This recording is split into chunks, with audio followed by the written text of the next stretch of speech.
The Jello pudding pop is the best kind of pudding pop. Oh my goodness, a grenade. Enough of those. So they ride ATVs, speedboats, the Iron Wolf from Six Flags Great America that they're now claiming is in their backyard. It's a whole lot of fun.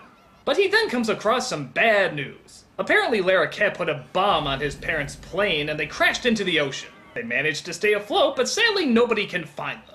With them out of the way, Larroquette thinks he can run the businesses and shut down the factories that he finds pointless. But what's this? A child taking over the industry? Well, not since Hero Pig have I seen business ethics so inspired! Please, have a seat.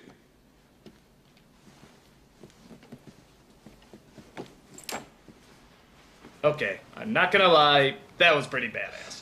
How much stock do I own? 51% of the voting stock. Yes, but you are not of legal age to exercise your voting right. I stand in loco parentis and guardian ad litem to Master Richie. And accordingly, I give him full proxy power and authority. Like a motherfucking boss, sir.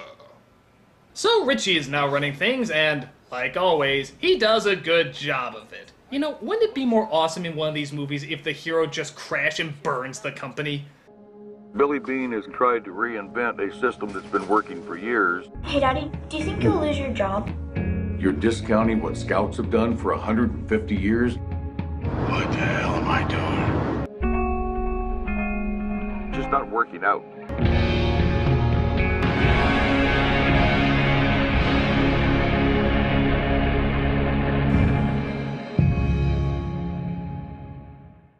Some employee downsizing. Downsizing? You mean fire people? It is our job to cut the fat. My father never fired anybody.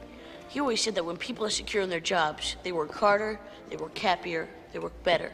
That's the dumbest thing I ever heard! Nobody has a perfect hiring record. You're going to make mistakes and hire the wrong people. Like people who are underqualified or overqualified. Or put a fucking bomb on a plane and blow your parents up. Don't you think that's a firing offense, you mental laxative of a movie? All those in favor of my motion. All opposed? I drink your milkshake. Yeah, maybe for Nambla Weekly. I hate that kid. So he thinks of another way to take him down. He has the butler Cadbury arrested for, I don't know, making his eggs smaller or something. We received an anonymous tip and searched a rich mansion. Bomb parts, detonation devices found in Herbert Cadbury's rooms. You're under arrest for the murder of Richard and Regina Rich. So he's framed for blowing up the folks, but Richie tries to break him out with one of the scientist's inventions. I want you to give this to my uncle. These SIDS. What's this? Very special toothpaste. He has really sensitive teeth. Well, this is Chicago, and it is Crook County, so I'll allow it. All right, you got 10 minutes to do whatever. So he gets him the stuff just in time to have a thrilling off-screen battle.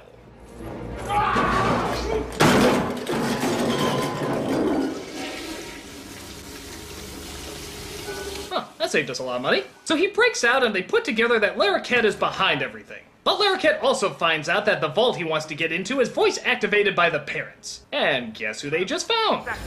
Oh my God, they're alive. Yeah, it's found. It's a me, Mario Batali.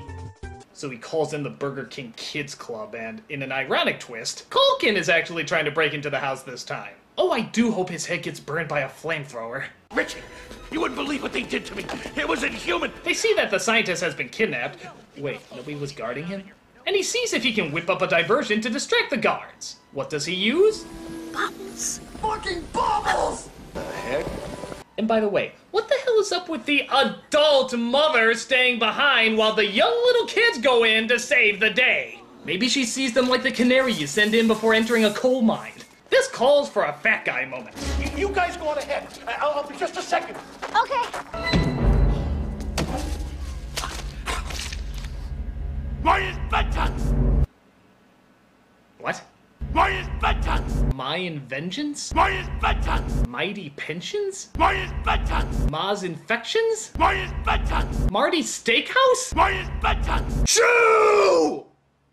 But it turns how Larroquette found the parents and forces them to open the vault with their voice-activated combination. Singing our song, side by side. Code accepted. Thank you, Beavis and Butthead. Hey, I don't get that. Meanwhile, the rest of the kids fight off the bad guys with those wacky inventions. Or, how do you say it again? My inventions! Yeah, those. As we discover that the vault is not filled with riches, but more precious memories. And to the film's credit, they do turn out 2 funny lines in a row here. What are the gold bars? The diamonds, the negotiable bearer bonds, the money. Where is the money? In banks. Where else? And the stock market. Shoot them. Shoot them now, please. What's the matter, Mr. Van Doe? Can't do it yourself? On this occasion, I think I'll make an exception. Cool. Aim for the head! How come nobody kids films ever aim for the head? So they escape out of the vault and have a thrilling climax on Mount Douchemore. All right, Come on, Richie! Come on!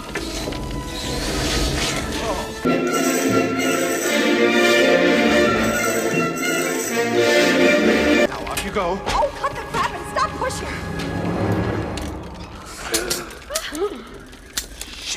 Well, there's your PG rating, folks. Aren't you glad all you parents in the audience had to be dragged to this flick just for that?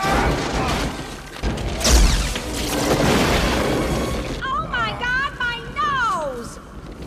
I look like Michael Jackson! Hey, Culkin testified for Jackson. I'm sure he takes great offense at that. Hence why he's still in this movie. Oh, who cares? They knock out the bad guy, he serves his community service, and Blandy Bland finds out that his friends are the real riches. Now our son really is the richest boy in the world. He has friends. So I guess that means he doesn't need the money and he'll be handing it over to some sort of charity, or we'll just roll the credits. Hey, if it ends the movie faster! I guess this isn't like the worst Culkin film or anything. It's got a few memorable moments and 1 or 2 funny lines. But the main character is so bland and the story itself is so phoned in that it's pretty hard to get invested.